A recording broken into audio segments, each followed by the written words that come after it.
Alors,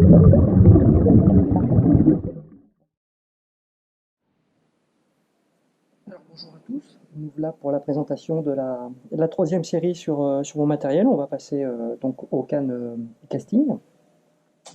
Alors, toujours pareil, je les ai classées. Je vais vous présenter la plus faible en grammage pour commencer, ensuite une médium, et ensuite on passera sur une canne un peu plus costaud. Alors, la première canne que je voulais vous présenter, c'est celle-ci. Voilà, donc ça c'est une petite canne tout à fait sympathique qui est une méga basse. C'est une méga basse Oroki triple X en 2 mètres, c'est la F2,5.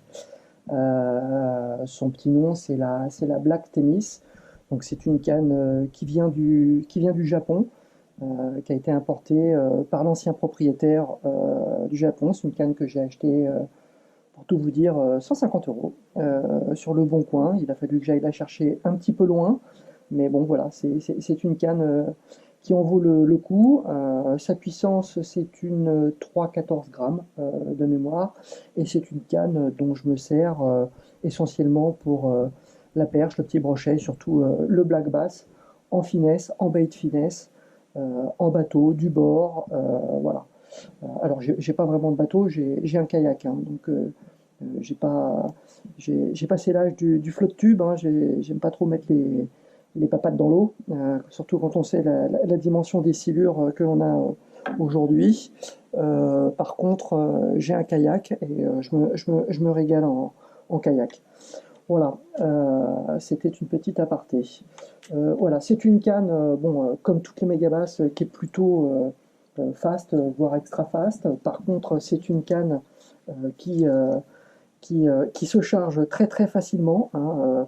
Dès qu'on lance un petit leurre, 3, 4, 5, 6 grammes, la canne prend de la charge, et ce qui permet d'expédier relativement facilement tout type de petit leurre, si tant est qu'on ait le bon moulinet.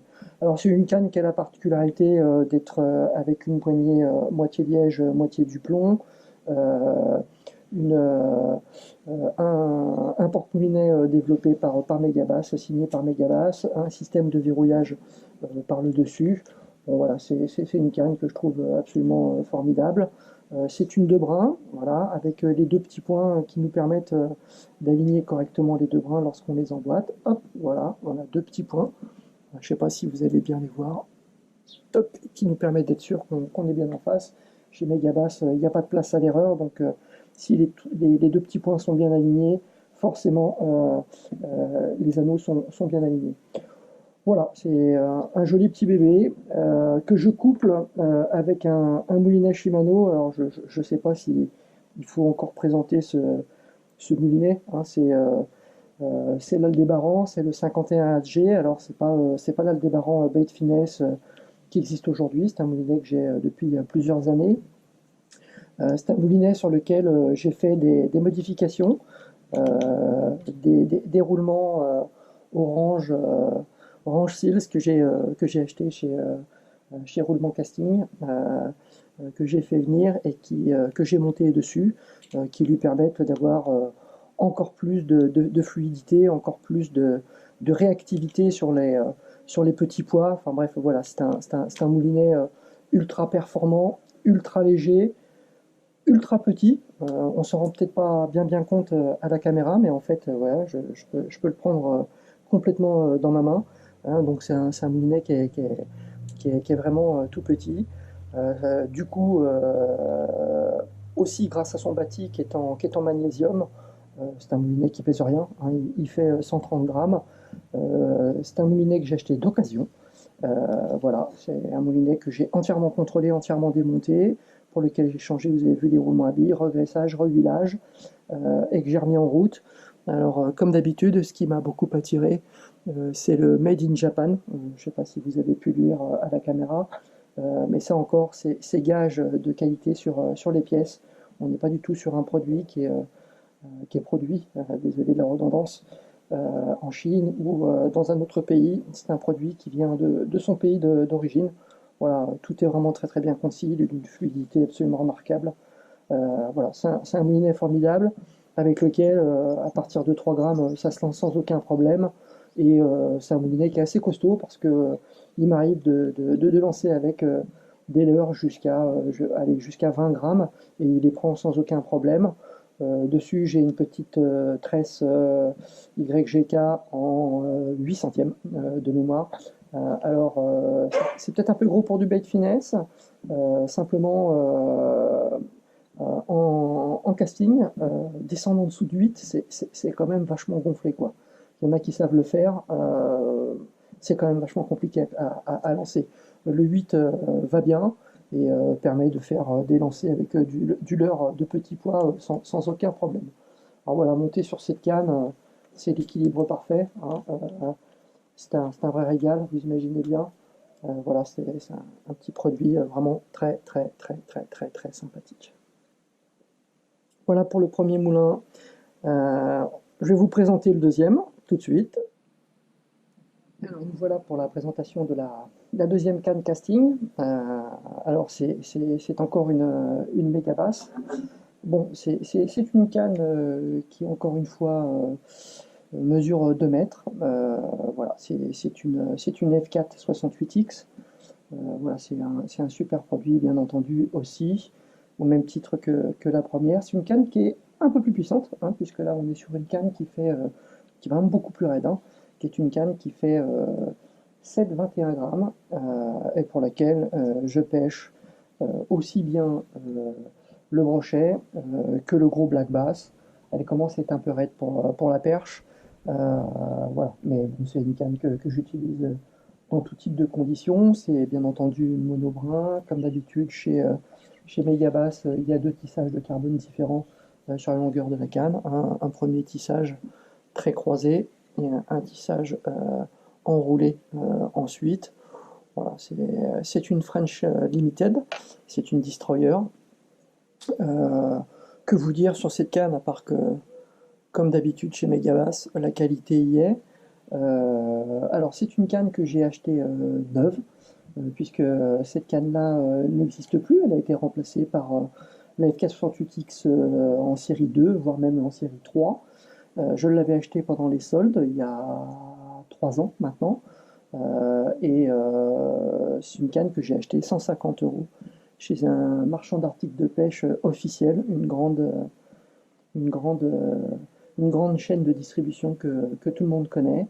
Bon voilà, c'était une bonne affaire, je me suis laissé tenter et j'en suis pas déçu. C'est vraiment une canne extraordinaire. Pour aller avec cette canne, alors c'est assez paradoxal, hein, c'est une canne 100% japonaise. Je l'ai couplée avec un moulinet américain. Ce moulinet, c'est un loose. Alors, c'est un moulinet qui est vraiment pur américain, puisque c'est un moulinet qui ne se trouve pas en France, hein. C'est un moulinet qui n'a pas été distribué en France. C'est un pur produit loose. Il s'appelle le Team Loose Pro Z, qui est une série. Déjà, c'est un 58, donc il est un tout petit peu plus grand. Vous voyez, il rentre beaucoup moins bien dans ma main. Il est un tout petit peu plus grand que l'Aldébaran que j'ai présenté avant. C'est un des produits de la série Spitzpool. 11 roulements à billes. Là ici, le frein magnétique qui est un frein qui fonctionne sur 10 positions, qui est redoutable de précision. C'est une série... alors, juste, sa vraie référence, c'est TLP1SHLZ. Voilà. Euh, c'est dit. Je ne sais pas comment est-ce qu'on a pu lui donner un nom pareil. Voilà, pour revenir à nos moutons, bon, c'est un produit qui a été précurseur de la série très haut de gamme qu'ils les ont fait juste après qu'ils ont distribué en Europe, qui est le magnésium. Celui-ci n'est pas en magnésium. Alors, c'est pas non plus du métal, c'est pas un corps en métal. Je sais pas. Je pense que c'est un plastique quelconque. Je sais pas exactement en quoi est-ce qu'il est fait. Toujours est-il que c'est une Rolls-Royce. Au niveau du frein, c'est une grosse fiabilité. Voilà, la totalité des molettes. Vous voyez, même, je me tais, quand on tourne les molettes, on voit bien que c'est du sérieux. Voilà, et c'est un moulinet qui fonctionne remarquablement bien, qui se couple parfaitement bien avec cette canne. aussi bien au niveau de l'esthétique, hein, vous voyez, il a quelques dorures, tout comme les inscriptions Destroyer Megabass French Limited en doré. Bon, ils vont bien tous les deux ensemble, je me suis fait plaisir, et j'ai un combo qui me permet de pêcher le black bass en force, le brochet si, s'il le faut. C'est un manche court, donc c'est une canne qui pour moi est plutôt dédiée au flotte tube ou au bateau, un peu moins du bord, mais ça m'empêche pas d'utiliser du bord quand on a une canne comme ça entre les mains. On veut absolument l'emmener partout, et c'est plutôt ce que je fais. Voilà, pour la médium, on va dire, hein, on avait le Rocky Triple X qui était plutôt la light, la médium, on va dire que c'est la 721, c'est la Megabass French Limited, avec son moulinet Team Loose, et puis on va passer au troisième combo que vous avez déjà pu voir sur certaines de mes vidéos. Allez, on est parti pour la présentation du troisième combo. Alors, la canne, c'est une Sainte Croix. C'est une Sainte Croix, c'est une légende tournament. Voilà. Son petit nom, c'est Slop and Frog. Bon, pareil, là c'est une canne pure États-Unis. Alors, comme vous avez pu le remarquer, sur la table, il n'y a pas de housse. Bah, tout simplement parce que chez Sainte-Croix, ils sont tellement sûrs de leur blanc qu'ils les fournissent sans housse. Voilà, donc preuve de la qualité de la canne. De toute façon, elle est recouverte d'une peinture spécifique qui lui permet de résister plutôt très très bien au choc. Alors, c'est une canne qui fait 2,23 m. C'est une canne qui, en termes de grammage, supporte officiellement de 10 à 42 grammes. Mais alors là, vous pouvez y mettre 60 grammes, elle ne bronchera pas. Si vous regardez ma vidéo sur mes secrets de la pêche au canal du Midi, eh ben oui, on est à Toulouse, donc forcément, il y a un Airbus qui passe.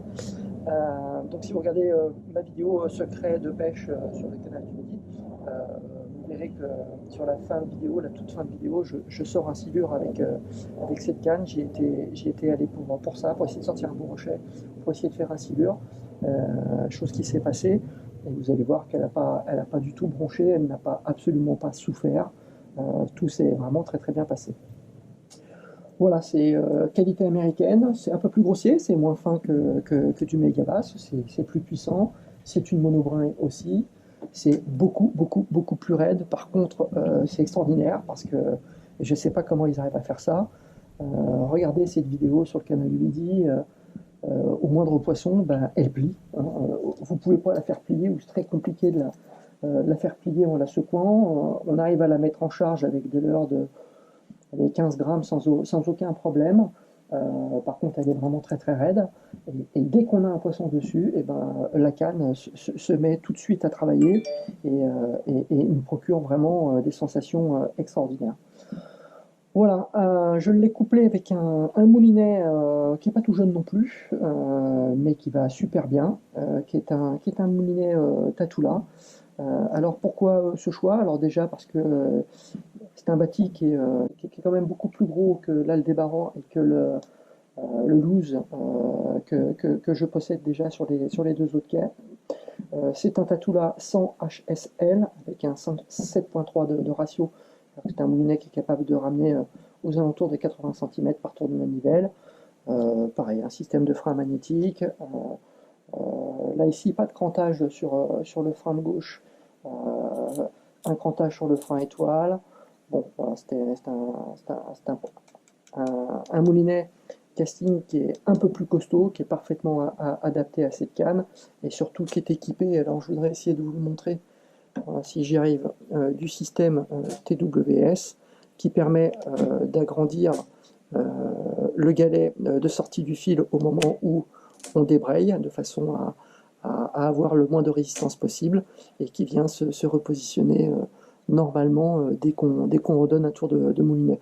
Voilà, c'est un moulinet qui est vraiment très très bon en termes de qualité, qui prend vite de la vitesse, donc qui permet de lancer des leurres assez consistants. Alors encore une fois, chez moi, un leurre consistant, c'est un leurre de 35 grammes, et 35 grammes, ça les balance sans aucun souci, et c'est un bon moteur. Voilà. Je trouve que c'est un moulinet qui va bien.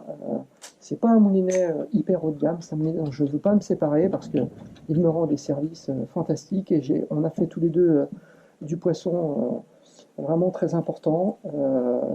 J'ai fait mon brochet d'1,20 m avec ce combo. Hein, si vous regardez ma vidéo, le brochet de toute une vie, alors on la voit pas beaucoup. Hein. On voit pas beaucoup de poissons non plus d'ailleurs. Mais c'est avec ce combo-là que je l'ai sorti. Ça, dès que vous pêchez un petit peu plus fort, c'est vraiment extraordinaire. J'ai fait du back-bass dans les nénuphars. Hein. Au départ, elle est faite pour ça. Hein. C'est pour ça qu'elle s'appelle la Slop and Frog. Elle est faite pour pêcher le black bass dans des milieux très encombrés et à pouvoir brider un poisson, même s'il est un peu costaud, très très rapidement et avec force. On s'impose avec une canne comme celle-ci auprès du poisson. Bon, voilà. Pareil, c'est un petit plaisir que je me suis fait. Je l'ai acheté neuve, je l'ai payé 299 € et le moulinet, je l'ai acheté d'occasion, et vous n'allez pas y croire, je l'ai acheté 50 € et ça fait quelques années que je l'ai et j'en suis hyper satisfait, comme tous les autres, démonté, entièrement remonté, regraissé, vérifié, contrôlé, huilé. J'ai pas changé les roulements dessus, c'est un produit qui vient du Japon aussi, c'est donc un produit pour lequel les roulements sont d'origine plutôt pas mauvais, donc voilà, ça me satisfait parfaitement.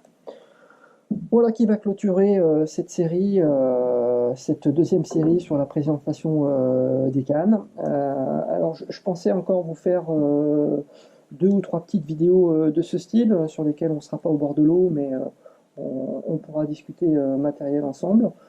Surtout, bien entendu, si vous avez des questions sur tout ce que je viens de vous expliquer, ou des doutes, ou vraiment des questions, que ce soit des détails techniques, sur des prix, sur des lieux, où j'ai trouvé ces cannes-là, combien je les ai achetées, etc.